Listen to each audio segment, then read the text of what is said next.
Bienvenidos a Líderes de Opinión, un programa que analiza los problemas sociales llevados hasta las últimas consecuencias. Líderes de Opinión, de Grupo FM Multimedios.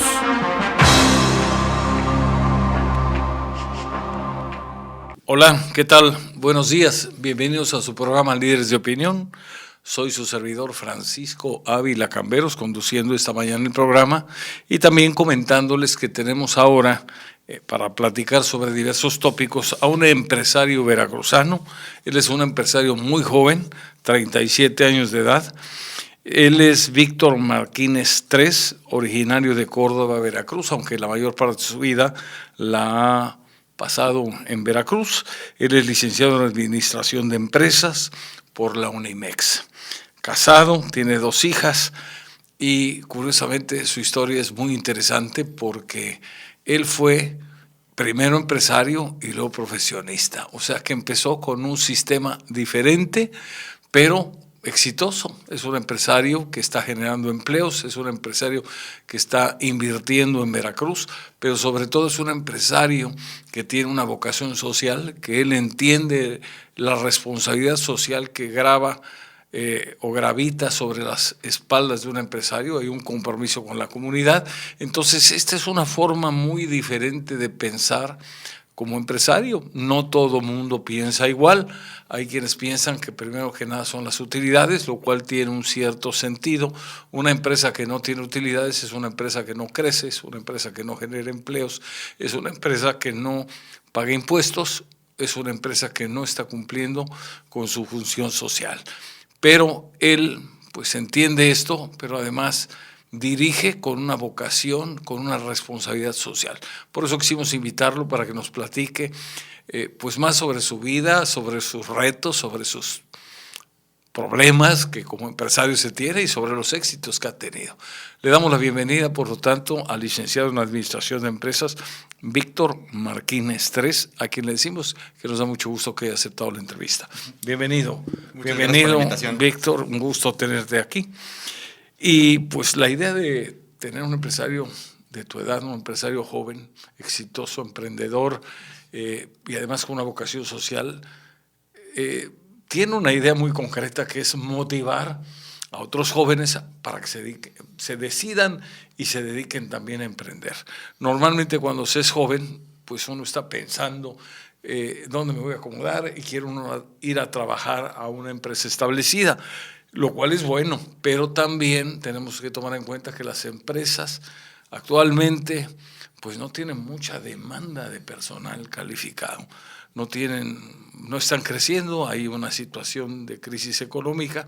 Entonces, ¿cuál es el antídoto para, de alguna forma, resolver la falta de empleo? Pues generando o creando una propia empresa.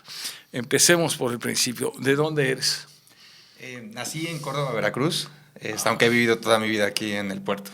Muy bien. De una familia también de personas muy trabajadoras. Emprendedoras, sí, claro que sí. Yo recuerdo a tu papá, lo conocí en el año 1978 aproximadamente, arquitecto de profesión, pero en una emergencia manejando un tractor de construcción, no un tractor agrícola. Y lo recuerdo porque normalmente cuando alguien va a la universidad y ya tiene un título, pues difícilmente hace labores de esta naturaleza. Yo creo que con mucha frecuencia el ejemplo del padre o de la madre o de ambos sirve como de estímulo, de aliciente para tratar de imitarlos en lo bueno, desde luego. Claro que sí, definitivamente, digo, si algo, muchas cosas dar gracias a Dios, pero la formación de mis padres ha sido muy importante en los principios y valores, en el esfuerzo, en el trabajo, en el siempre ver hacia adelante y comprometerse mucho con los proyectos, comprometerse mucho con la palabra, con la validez de lo que tú representas. Y eso es muy bien, está muy bien, pero ¿cómo te decides ser empresario a los 19 años? ¿Qué es lo que me decías que es la edad en que empezaste prácticamente? Platícanos. Sí, bueno, a mí sí me pasó un efecto que el sistema escolar se me hizo un tanto repetitivo y lento. Entonces tuve esa inquietud de de ir más allá. Entonces, yo desde muy joven, o sea, hablo desde los 15 años, buscaba actividades, ya sea en los veranos o en algunos espacios que tenía para estar ya económicamente activo, pero sobre todo, muchas veces ni siquiera percibía algún pago, sino era más bien el tema del aprender, el de conocer los oficios. Y entonces, obviamente, empecé a encontrar la vocación. Y obviamente, cuando alguien busca, pues obviamente siempre se va a abrir una puerta y siempre se van a abrir las oportunidades. ¿Y qué tipo de actividades hacías? Vamos, o sea, al final recuerdo a los 15 años ir al taller de mi abuelo en Córdoba, que él tiene rutas de camiones urbanos, a desarmar motores y así, una semana, 15 días, ¿sí? Entonces, pues vamos, al final de cuentas ese era un tema de diversión para mí. Desarmar los motores y a la hora de armarlos no te sobraban tornillos. Sí, claro. No, ahí entraban los especialistas, pero al final de cuentas se va agarrando un tanto de experiencia, pero sobre todo el gusto al trabajo, el gusto y aprender que el dinero tiene que llegar, porque es importante que sea sostenible cualquier empresa, cualquier proyecto, pero como una consecuencia. No como un fin. No como un fin, exactamente, para que entonces el crecimiento sea integral, sea sostenible y sea sustentable. Muy bien, entonces tú en los veranos, en las vacaciones, trabajabas, a veces por la satisfacción de hacerlo. Y luego a los 19 años decides dar el salto. A los 17, específicamente a los 16 me doy alta en Hacienda y empiezo a comprarle a una empresa los lubricantes y yo los revendía. Esta empresa empieza a caer por algunos temas estratégicos o decisiones que tomaron y entonces deciden cerrar y entonces surge la idea de poder ocupar el espacio que ellos iban a dejar. Exactamente, poder ocupar ese espacio.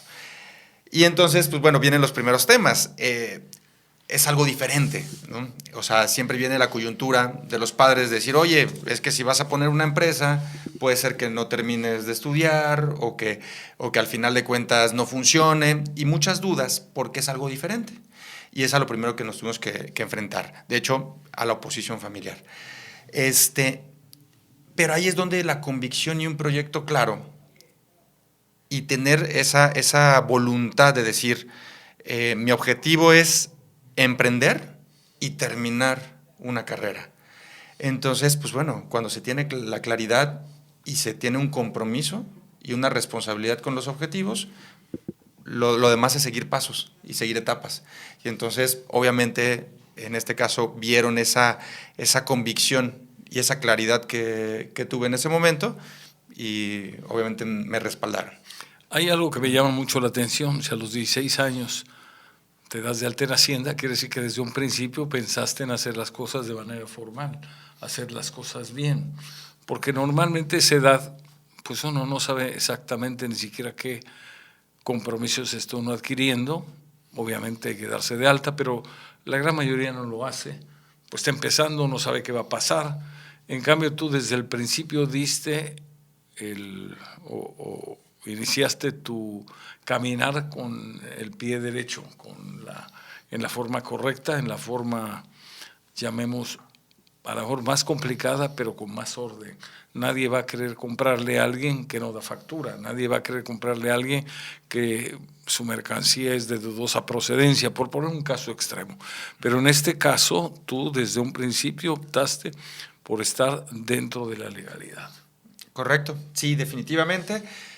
Yo soy de la idea que el camino fácil en el largo plazo se vuelve difícil y los caminos difíciles en el largo plazo se vuelven fáciles. De hecho, de ahí viene la frase del emprendedor: vivir unos años como otros no lo harán, para vivir el resto de tus días como otros no podrán. ¿Sí? Buena frase. ¿Esa sí. ¿Dónde la leíste? Bueno, al final, dentro de Coparmex, estuve 6 años como presidente de la Comisión de Jóvenes Empresarios. Ajá. Y entonces ahí, en la cantidad de congresos nacionales e internacionales, adquirimos todo este tipo de información y al final de cuentas, frases, cultura, visión, muchos casos de éxito, casos de fracaso que se convierten en aprendizajes de éxito. Entonces, hasta de los casos de fracaso se puede aprender, se le puede sacar la parte positiva. Definitivamente, esa es una esencia del emprendimiento, saber que va a haber muchos fracasos, pero que siempre hay que levantarse. Y además cada fracaso te acerca de alguna manera al éxito. Por supuesto. En sí, el fracaso es un paso más hacia el éxito, mientras se tenga claridad, se tenga la voluntad y se tome todo con responsabilidad. De hecho, si me permites, ahí es la parte esencial. Muchas veces los fracasos te llevan a uno de las grandes realizaciones que te da ser emprendedor, que es el crecimiento personal, el crecimiento de tus habilidades y el crecimiento espiritual. Y eso te lo da el tema de los fracasos. Muchas veces cuando te golpean las circunstancias y las situaciones, te templan. Tienes que tener un espíritu fuerte. Por porque supuesto. Si no lo tienes, los golpes que te da la vida te tiran. Pero la parte del espíritu fuerte es las razones correctas para emprender. Porque al final de cuentas, el que emprende por dinero no va a tener esa fortaleza. El concepto del dinero no va a ser tan sólido y tan fuerte para poder soportar los embates de un emprendimiento y de ser empresario. En cambio, si tu emprendimiento tiene un ideal, eso va a ser más fuerte y eso sí te va a permitir aguantar los golpes del proceso y del camino. Obviamente también esperando un resultado económico, pero el cimiento tiene que estar basado en ideales. Claro, el resultado económico es la consecuencia. La consecuencia. Pero no es el fin. Exactamente. Cuando es el fin, es la parte de la estadística donde el 80% de los emprendimientos cierra o fracasa en el primer año. Y del 20% que queda en los 5 años posteriores, también cerrarán. Es por eso, porque la mayoría de los emprendimientos, y esto en los análisis del tiempo que hemos estado en ahora sí que promoviendo el emprendurismo, hemos visto que normalmente son por necesidad, o por miedo, o por deseo, ¿sí? O sea, que son la parte de la base de la pirámide de Maslow. Un emprendimiento debe ser más basado en autorrealización, la parte alta, que lleva un principio espiritual, que lleva un principio más allá de lo físico y lo material. Entonces, una de las mejores cuestiones de ser emprendedor es lo que creces como persona, como ahora sí que tus habilidades y también espiritualmente. Eso es importante para que el crecimiento sea uniforme. Y el crecer de manera o en forma espiritual también, como tú lo mencionas, te lleva a un compromiso con tu comunidad. Te lleva un compromiso con el medio ambiente, te lleva un compromiso con tus clientes, con tus colaboradores, con tu país. Sería eso un compromiso, yo diría, integral, bueno, y desde luego con tus socios. Entonces, en la medida que alguien entiende esos compromisos, creo que puede tener un desarrollo como empresario más armonioso, con menos remordimientos. Y sobre todo para tratar de construir un mundo mejor que el que recibimos. ¿Qué opinas de esto? Definitivamente, y eso creo que es una parte de los mitos que hay alrededor del emprendimiento. Hay muchos mitos.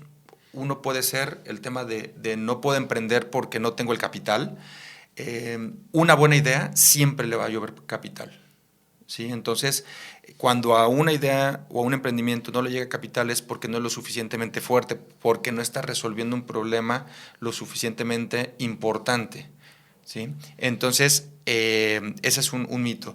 Otro es el tema de que o ganas dinero o eres sustentable o eres socialmente responsable. Y no, tiene que ver con cómo estructuras el proceso desde el inicio. Si desde el inicio estableces un proceso que sea rentable, que sea sustentable, que sea sostenible y que se fundamente en la empresa socialmente responsable, así se va a crecer la empresa y la organización. Si tú nada más lo creces por tema de resultados económicos, así va a ser. Pero al final de cuentas podrá empezar mucho más fácil, pero en el tiempo se pondrá más difícil. Claro, esto es como una silla que tiene 4 patas. Si una pata crece más que las otras, la silla es inestable, te puede tirar, te puedes caer. Si las patas están de la misma con la misma robustez, con la misma solidez y del mismo tamaño, aunque te puedas, pues digamos, tambalear tú, pero así ya no se mueve, te sujetas de tu silla y no te caes. Claro. Eso yo creo que podría ser equivalente a lo mejor un ejemplo gráfico. Es importante que las empresas cuando nacen, pues tengan, obviamente, busquen un fin determinado desde el punto de vista económico, pero también en sentido paralelo tiene que ser un bien a favor de su comunidad. Estos conceptos a lo mejor son un poco complicados de entender aún ahora. Antes sería tal vez imposible de entender, pero hay un desarrollo ahora de un compromiso de los empresarios, sobre todo empresarios jóvenes como tú, empresarios visionarios, de ser corresponsables en muchos aspectos socialmente hablando. Vamos a una pausa y nos vas a platicar de qué trata.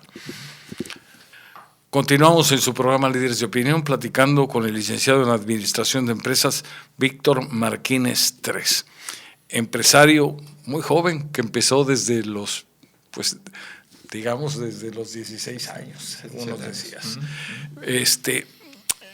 A ver, Víctor, tú inicias una empresa que desde un principio le diste un enfoque muy peculiar de responsabilidad, a lo mejor por lo que has leído, a lo mejor inclusive antes de saber que esto es un compromiso que se debe de tener con la sociedad, con la comunidad, pero bueno, ya de alguna manera traías esa semillita, probablemente de lo que leíste, de lo que viste en tu casa, de lo que escuchaste en Coparmex, etcétera. Ya traes esa inquietud, esa semilla que has venido desarrollando en tu empresa, por eso has sido exitoso. Pero platícanos, esa es la versión que yo le encuentro, pero platícanos un poco más. ¿Por qué te decides a darle a tu empresa, una empresa nueva, ese enfoque tan completo? Y también platícanos si empezaste a trabajar primero, ¿cuándo estudiaste? ¿A qué edad? Ok, la primera pregunta fue por un tema que platica mucho y tiene hasta un librito, un IAPAC, y Lorenzo Servitje, que se llama La rentabilidad de los valores. Al final de cuentas, yo analicé que para poder ser competitivo en un mercado en el que tenía muchas desventajas, tanto económicas como de experiencia, como de fortaleza en el mercado, tenía que hacer las cosas diferentes. Entonces, una de las ventajas es que al no haber tenido una historia de un trabajo formal en otra empresa, o sea, de tiempo, que tuviera todo un tema de adquirir el conocimiento tradicional, pude analizar diferentes estilos de filosofías. En lo personal a mí me gustó mucho la japonesa, posteriormente también la alemana.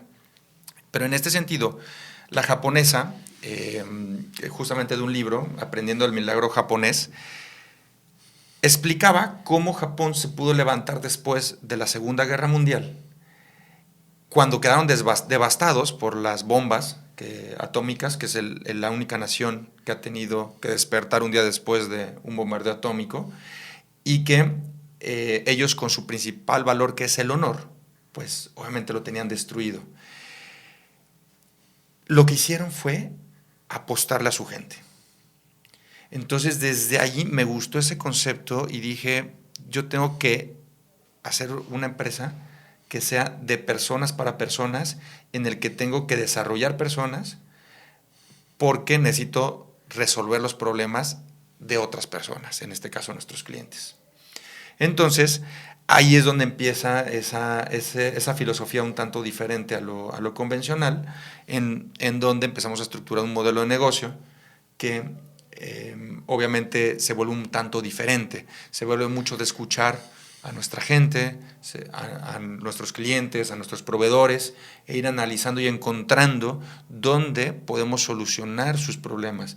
Y es ahí donde obviamente generamos un valor, obviamente con nuestros productos, pero la importancia de nuestra empresa es el valor que generamos a nuestros clientes. Muy bien, eso es en cuanto al proyecto de empresa que creaste. que yo le veo una ventaja, el no haber trabajado antes en otra empresa, pues a lo mejor te privaste de conocer lo bueno de otras empresas, pero a lo mejor no cometiste los mismos errores que otras habían cometido y te preparaste, estudiaste y por lo que observo de tu éxito, le atinaste. No, gracias. Pues, bueno, fue mucho esfuerzo, obviamente. También algo muy importante de los japoneses, 20 años de reinversión. Es muy importante la visión de largo plazo. Uno de los errores de los emprendedores es que en ese estereotipo del empresario totalmente acaudalado y de la empresa completamente exitosa, piensan que en 1 año o en 2 años ya van a tener todos los lujos y todas las condiciones onerosas. Y no, esto es un proceso, es un efecto compuesto. Entonces, sí es un factor que hay que tomar en cuenta. Y en el tema de los estudios, también tuve esa gran oportunidad que para mí es muy importante y también me hizo reflexionar mucho en el tema que toda la semana yo la trabajaba, pues obviamente en la empresa, y el fin de semana en sistema abierto estudiaba. Entonces dio la oportunidad de hacer un enlace entre la teoría y la práctica.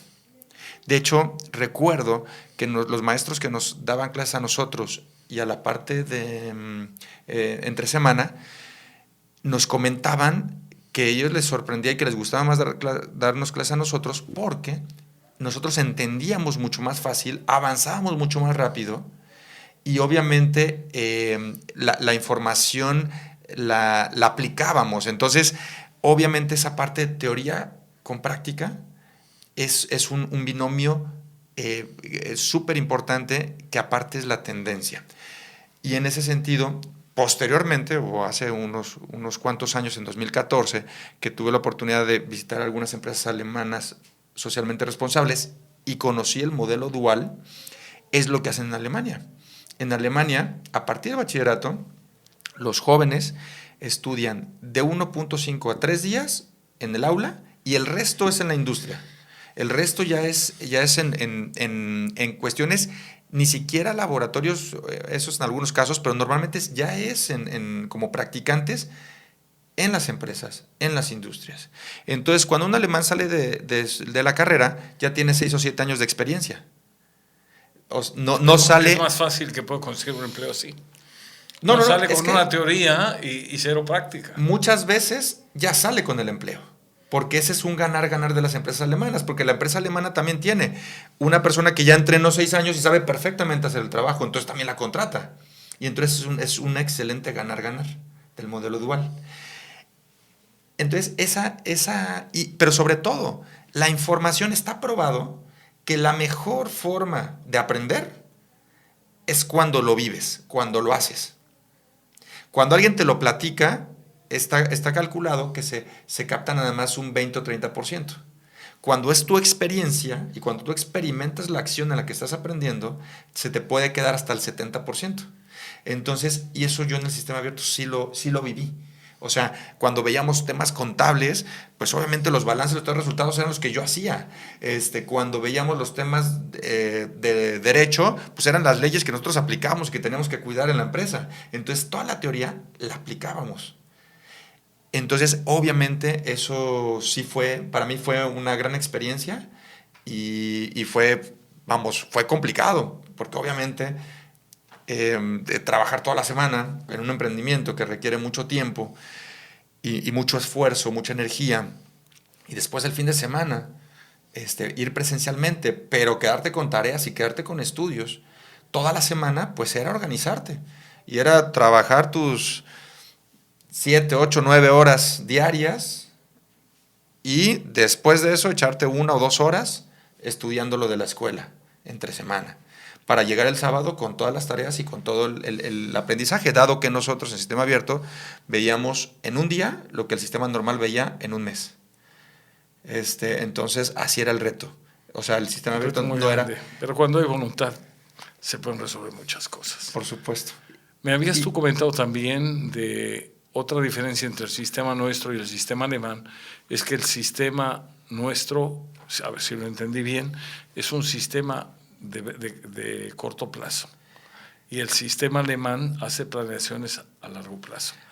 ¿Es así concretamente? Bueno, básicamente la ventaja de que tiene el sistema educativo definitivamente es el tema de implementación. O sea, el tema como lo dije hace rato, el tema de entrelazar la teoría con la práctica para que al final quede bien arraigado. El tema de la visión es más bien una filosofía.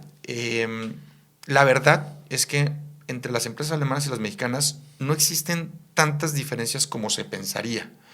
Lo que radica, o mi análisis, después de visitar lo que radica, yo encontré tres temas muy importantes y quizás un extra. Te voy a pedir un favor, porque ya me hicieron la seña. Vamos a una pausa y ahorita que regresemos nos platicas los 3 puntos que observaste, si eres tan amable. Sí, gracias. Continuamos en su programa Líderes de Opinión, platicando con el licenciado Víctor Martínez III. Le hemos preguntado sobre las diferencias entre las empresas mexicanas y las empresas alemanas. Él dice que hay pocas diferencias. Bueno, yo creo que hay más, pero, por ejemplo, yo estoy seguro que allá no hay ausentismo. Allá probablemente trabajen menos horas que nosotros, pero son más productivos que nosotros. Eso es la parte que observo, pues simplemente platicando, leyendo y platicando con personas que han estado viviendo en estas dos naciones, es decir, en México y en Alemania. Pero tú mencionas 3 puntos. Adelante. Sí. Yo creo que va a haber muchas diferencias, pero que van a partir de esas 3 como temas estructurales, ¿sí? Entonces, yo el primero que ubiqué fue que allá todo es con una visión de largo plazo. O sea, la comunicación interna de las empresas, todas publican los objetivos de 10 años. Y tienen inclusive lonas, o sea, en las oficinas tienen cuadros y en las partes, en los talleres y partes operativas tienen lonas en las que toda la empresa sabe claramente el objetivo de la empresa a 10 años. En México se ve a corto plazo. Y así todas las problemáticas sociales. Allá le exigen a los gobernantes o a las instituciones proyectos pensando en el largo plazo. Aquí se piensa en el corto plazo. Entonces, esa es una muy importante. La otra, allá se enfocan en el fondo principalmente y después la forma. O sea, cuando van a estructurar algún proyecto, les interesa el contenido y el resultado.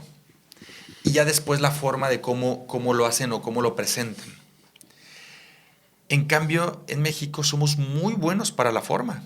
Todos somos muy hábiles y hacemos eventos muy bonitos y generamos protocolos impresionantes.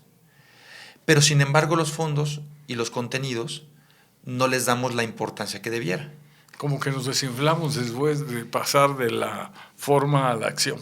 Sobre todo es un tema de atención. Si hay un error en la forma, es muy observado y criticado. Si el fondo o el contenido no tiene un tema que sea interesante o que tenga una fortaleza, ahí ya no se le observa tanto. Entonces es un tema mental de a dónde ponemos la atención. Y el tercer punto es el tema de la energía que perdemos en cuestionar todas las reglas. Es impresionante cómo los alemanes están bien enfocados en sus objetivos y entonces siguen las reglas. Y sin embargo, nosotros, inclusive les puedo decir que yo me considero que soy muy apegado y que sigo las reglas, me llamó mucho la atención cómo allá sí noté la diferencia, cómo nosotros, la delegación mexicana, sí había momentos en el que la conversación del desayuno era el cuestionamiento de las reglas. De allá en Alemania, ¿por qué tan rígidas? ¿Por qué? Y cuestionamos mucho. Y entonces ahí analicé cómo los alemanes no pierden tiempo en eso. Siguen las reglas y se enfocan en lo importante. Y si las reglas dan resultado, ¿para qué cambiarlas? Siguen con las mismas, no se ponen a cuestionar. Exacto, y si las tienen que cambiar, va a ser con un argumento de largo plazo, con una estructuración y listo. Y se hace una sola vez, se estructura bien, con un buen fondo, y se propone. Algo habrán hecho esos dos pueblos cuando, a pesar de haber sido derrotados en la Segunda Guerra Mundial, lo cual, relativamente hablando, no hace mucho, 1945 a la fecha, estamos hablando de 74 años, pero pues lograron levantarse desde las cenizas como el ave fénix. Y yo creo que su filosofía, su pasión por el trabajo, su pasión por la calidad, los llevó a levantarse en un tiempo récord. México no ha tenido desde hace muchos años un conflicto armado donde haya pérdida de vidas. Creo que el último fue, así es, la Revolución Mexicana, pero no obstante que tiene más de 100 años, andamos en zigzag, cada gobierno inventa reglas nuevas, algunas que van totalmente en contra de la libre empresa y de la lógica económica. Y esas cosas, esos cambios de rumbo, esos cambios de paradigma, lo único que nos hacen es que todos los cuestionemos y que no nos enfoquemos en lo importante, que es producir con calidad, con respeto al medio ambiente y con justicia social. Ahí yo creo que nos falta mucho y me parece muy bien que podamos aprender de esas naciones. Tiene que ver, esa cuestión de dar bandazos tiene que ver mucho con el tema de la visión de largo plazo. Y el tema educativo. El tema educativo. Pero la parte y el secreto de esas dos naciones, lo podemos leer, y ya lo platiqué hace rato, es que le apostaron a su gente. Pero puedo también comentar algo que a mí me marcó mucho en una de las visitas, una empresa que se llama Witzman, que hace acero flexible, y tienen una eficiencia 6 sigma. Hablamos que de 1 millón de productos producidos, solo de 1 a 3 van a tener falla. Y falla significa 1 a 3 piezas producidas de 1 millón. Van a tener falla, y falla significa que van a durar menos de 120,000 kilómetros, porque obviamente son componentes para la industria automotriz, y van a durar menos de 120,000 kilómetros. Lo que significa es que si un componente duró 100,000 u 80,000, es falla. Y solo va a haber de 1 a 3 en 1 millón producidos. Y en esa tuvimos la oportunidad que estaban todos los directivos, o sea, el director de finanzas, el director de mercadotecnia, el director de recursos humanos, el director general. Y al final de su presentación me acerqué y les pregunté, le digo, oigan, si pudieran en 2 o 3 palabras resumirme cómo lograron que esta empresa, porque obviamente haciendo aceros flexibles, entendemos que en la Segunda Guerra Mundial hacían armas y fueron bombardeadas y destruidas al 100%. Y 50 años después lograr esa calidad, digo, en 2 o 3 palabras, ¿qué fue? ¿Cuál fue el secreto? ¿O cómo lo lograron? Y se voltearon a ver, intercambiaron 2 o 3 palabras o 2 o 3 conceptos, y unánimemente me dijeron, le apostamos a nuestra gente. Esto es resultado de nuestra gente y de nuestro esfuerzo de pensar en ellos y desarrollarlos. Entonces yo creo que ese sí es un tema. Mientras en nuestras sociedades, en nuestras empresas, le apostemos a los recursos naturales y le apostemos a los productos y le apostemos a las riquezas físicas, a los activos, pues nuestro crecimiento va a ser muy lineal y muy plano. Si queremos dar un salto exponencial, le tenemos que apostar a nuestra gente. De eso no hay duda. Estamos convencidos de ello. Muy bien. Eres empresario, eres todavía muy joven, terminas tu carrera a la edad de ¿cuántos años? La termino a los 22 años, la carrera. Pues relativamente en tiempo muy joven, sí. En tiempo y forma. Sí, sí. En tiempo y forma. Muy bien. Después de haber ya hecho tus pininos como empresario y tener una empresa de éxito, le encuentras a todo esto una función social. Encuentras que tienes un compromiso con la comunidad y haces tuya la idea de que atrás, bueno, que todas las empresas de alguna forma tienen una hipoteca social y tienen que cumplir cubriendo o pagando esa hipoteca social. ¿Qué te hace pensar en ello? ¿Cómo es la transformación donde a lo mejor la visión original que tenías como empresario muda hacia una nueva filosofía que podríamos resumir en algo muy sencillo, en ser un empresario socialmente responsable?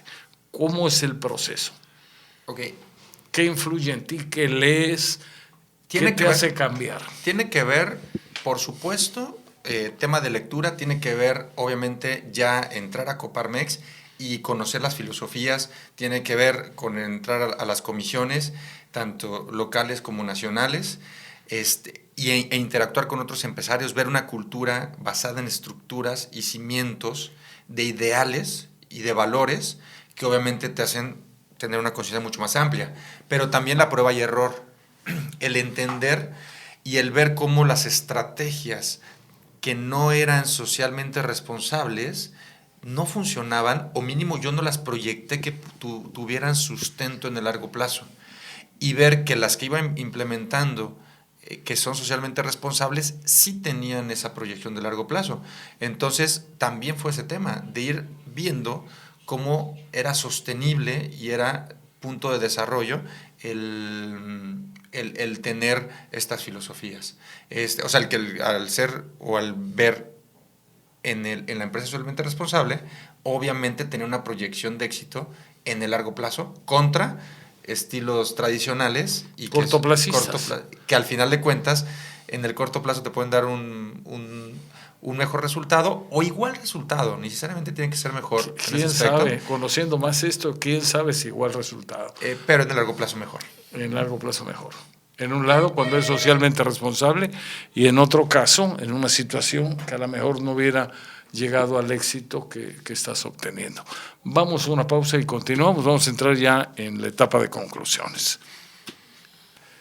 Continuamos platicando con el licenciado Víctor Marquínez Tres, joven empresario, 37 años, exitoso además, y con un sentido de responsabilidad muy relevante, y creo que todo esto ha llevado a su éxito a la empresa que maneja, la cual es socialmente responsable, como lo hemos dicho antes. ¿Qué significa que sea para una empresa que sea socialmente responsable? ¿Podrías describirlo? Socialmente responsable es una forma de ser y una filosofía. Obviamente, lo que no se mide no se puede mejorar. Y entonces hay instituciones que hacen las mediciones. En este caso es CEMEFI, el Centro Mexicano de la Filantropía, que es la que representa el distintivo de empresa socialmente responsable, y que lo que promueven son metodologías que vienen de la ONU, que es el tema de medir los impactos en los stakeholders, o sea, la cadena de valor. Primero, y el ser socialmente responsable, lo primero que te dice es tienes que ser rentable. ¿Sí? Rentable es tener utilidades, para hablar claro. en términos más sencillos. Porque eso es lo que va a hacer que la empresa perdure en el tiempo. Y obviamente una empresa, lo esencial es que si una empresa existe, está generando valor. ¿Por qué? Porque está generando empleos y entonces ya impacta positivamente en la vida de familias. Está generando una derrama económica directa e indirecta. De hecho, justamente ahorita venimos regresando del congreso en el que entregaron los distintivos, y obviamente hay una serie de conferencias, y explicaban el tema de la formulación del impacto que tiene una empresa, y decían que más o menos de lo que tienes en ventas, impactas el doble o hasta el triple en tus stakeholders. O sea, que si estás facturando $1, tu impacto social es de 3, de 2 o de 3. Lo que derramas y en lo que generas de economía alrededor de la empresa. Entonces, por eso lo primero es que sea rentable y sostenible. Y después, obviamente, que cumplas con una serie de características, que es el tema de los colaboradores, los proveedores, los clientes, los socios, los competidores, gobierno, sociedad y generaciones futuras, que es la ecología. Obviamente eso lo resumen todos estos stakeholders en 5 odds que son los de la ONU, y entonces está pegado. De hecho, ya el siguiente escalón de la empresa socialmente responsable es el tema de firmar y comprometerse en el tema del Pacto Mundial de la ONU. Ya es un reto ya un poquito más avanzado, pero que vale mucho la pena. Entonces, el tema de una empresa socialmente responsable es esa cuestión de estructurar un modelo de negocio en el que impactes a toda tu cadena de valor positivamente y sobre todo que la tomes en cuenta. En pocas palabras, que ya no nada más veas por tu empresa, por tu círculo, por tus decisiones, sino que también cuides que las decisiones de tus clientes, de tus proveedores, sean sustentables y sean sostenibles. Y si no lo son, empieces a promover y a motivarlos a que den el paso hacia una filosofía de beneficio hacia toda la comunidad. ¿Sale? Es muy interesante, muy interesante. El tiempo se nos está terminando. Yo quisiera que platicaras en forma muy directa, más concreta, con los jóvenes que nos escuchan, para invitarlos a que sigan estos pasos, para invitarlos a que no estén esperando nada más emplearse con alguna empresa. Si lo logran, que bueno, sería un trabajo digno y un trabajo adecuado, pero si no hay empleo suficiente, hay que generar la propia empresa. Yo recuerdo un libro que leí hace muchos años de un ingeniero mexicano, Gabriel Said, que decía: hacen falta empresarios generadores o creadores de empresarios. Yo creo que esa es la solución, porque finalmente los empresarios actuales no alcanzan a poder emplear a toda la mano de obra disponible, calificada o no calificada. Entonces necesitamos promover el emprendedurismo para que haya más empresarios que puedan absorber esa gran cantidad de jóvenes que salen de la escuela o que están en condiciones de laborar pero no tienen la oportunidad de emplearse en alguna empresa. ¿Qué podrías tú sugerirle a los jóvenes que nos están escuchando? Sí, básicamente que busquen su propósito de vida, que busquen ese camino que los llena, que ese ideal que pudieran dar la vida por él, ¿sí? Y que una vez que lo tengan va a ser mucho más fácil emprender, pero sobre todo va a ser mucho más sólido. Cuando lo tengan, desarróllenlo. Hay muchos mitos acerca de los emprendedores. Rómpanlos, o sea, no se queden con las objeciones, no se queden con lo tradicional, sean diferentes. Para ser emprendedor tienes que ser diferente. Hay procesos en el que sí tienes que pensar completamente opuesto a lo tradicional o a lo que te platican amigos, familia y comunidad en general, pero vale la pena, porque al final de cuentas, en esencia, un empresario, un emprendedor es un resolvedor de problemas. Entonces, aquí lo que decía don Francisco es que los emprendedores generamos una economía y un valor, y entre más emprendedores y más empresarios, más economía, sí, pero también hay otra cuestión, más soluciones de problemas, porque si el tema es resolver un problema de la actualidad de la sociedad, obviamente el impacto es mayor. Y aquí vamos a poner un punto. En la parte de jóvenes me tocó estar en muchos congresos en el que también las autoridades decían: ya estamos cansados de mermeladas y salsas, y mieles, o sea, que al final de cuentas, y respetables esos negocios, pero que al final de cuentas no, o sea, todos le apuestan a la calidad solo de su producto, pero dejan el modelo de negocio, dejan el valor agregado que va a dar a un mercado, y entonces están vendiendo un commodity. Hay que vender cosas diferentes a los commodities, hay que generar cosas enriquecidas, o sea, que realmente resuelvan un problema de la sociedad.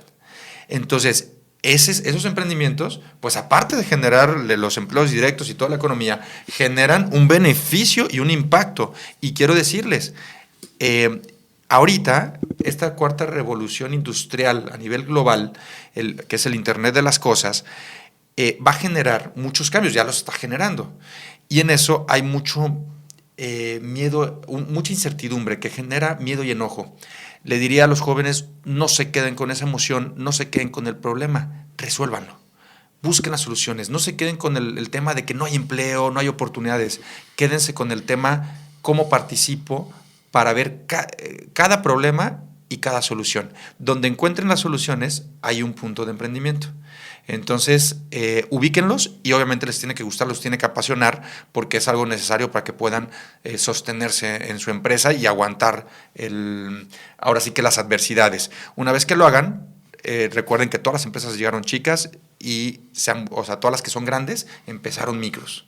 Entonces, nada más es tiempo y es esta cuestión de la persistencia. Y sí me gustaría no dejar pasar el tema de la lectura. La lectura es muy importante por dos cuestiones. Una fisiológica, que es el desarrollo del lóbulo frontal del cerebro. Cuando alguien lee, estimula y desarrolla el lóbulo frontal, que es la parte del cerebro que tiene la visión de largo plazo. Entonces, el hábito fisiológico de leer te hace pensar en largo plazo. Y el tema de la importancia de un libro. Un libro es la experiencia de un escritor de quizás 10 años. O sea, en un libro de 250, 300 páginas, estás adquiriendo lo que al autor le llevó 3, 4, 5, 10 años llegar a esa información y poder escribirla y poder redactarla, poder tener la experiencia para poder materializar ese libro, a veces hasta más. Entonces, imagínense la importancia de no tener que correr 10 años de experiencia, o imagínense si se leen 5 o 7 libros, están leyendo 70, 80 años de experiencia. Eso es muy valioso y es obviamente donde ustedes tienen grandes mentores. Aparte, ahí es donde entramos, una inversión baja, 250, 300, 500 pesos, para tener una mentoría de 10 años de experiencia. Entonces, ahí estamos. Y por último, también redes sociales. El tema de YouTube. Si alguien quiere ser emprendedor, lo primero que tiene que hacer es analizarse y ver qué es lo que está viendo en YouTube. Ahorita vivimos un gran momento en que la información ya está puesta. Hace 20 años, hace 15, hace 25, el acceso a la información era difícil, era caro y no era accesible para todos.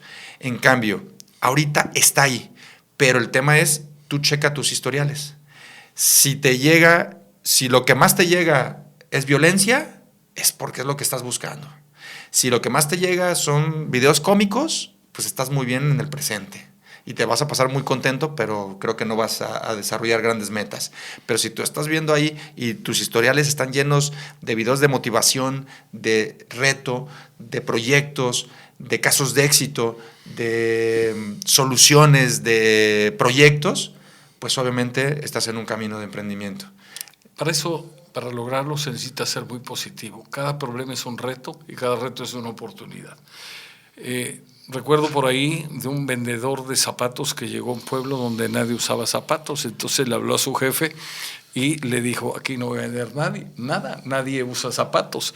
Llegó otro vendedor y le habló a su jefe y dice, aquí voy a hacer muy buen negocio porque nadie usa zapatos, los que vendan me los van a comprar.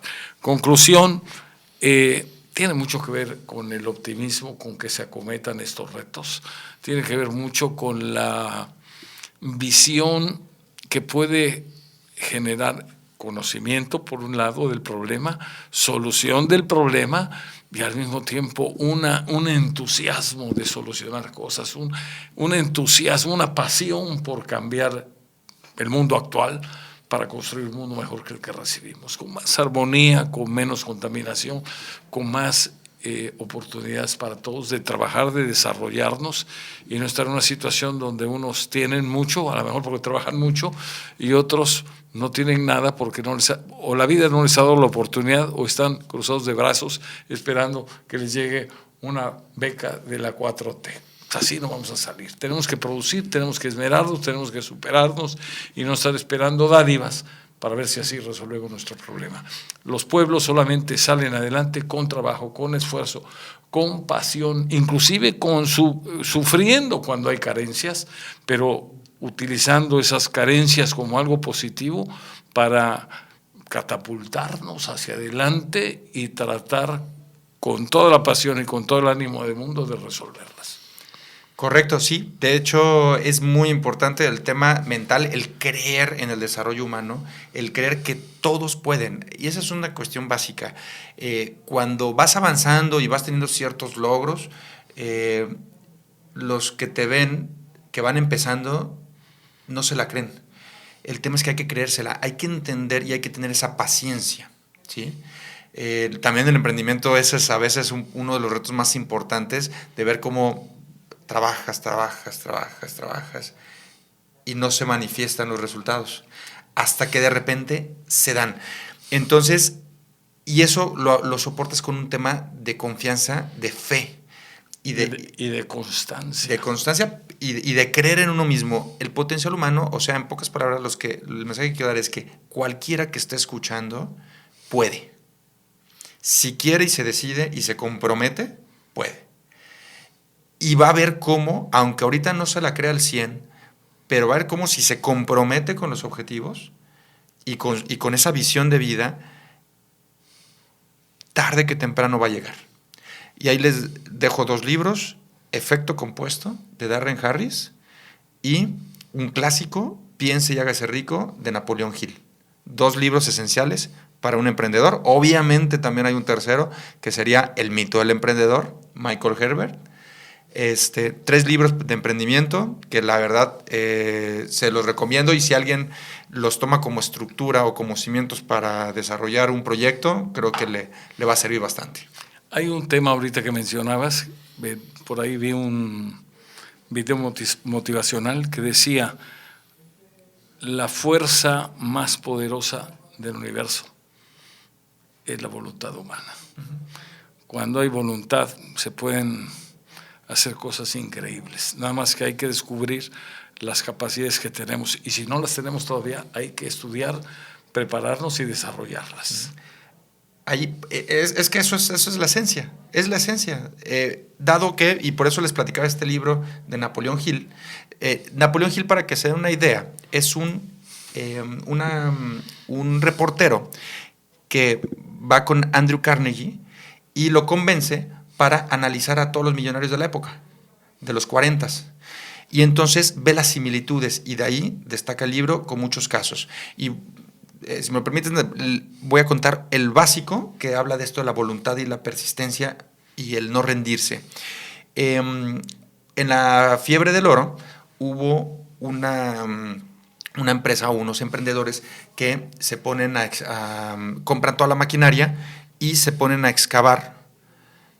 Una cantidad de tiempo, fueron varios meses, sin encontrar nada, hasta que llegan a una pequeña veta, muy pequeña, que obviamente no era suficiente.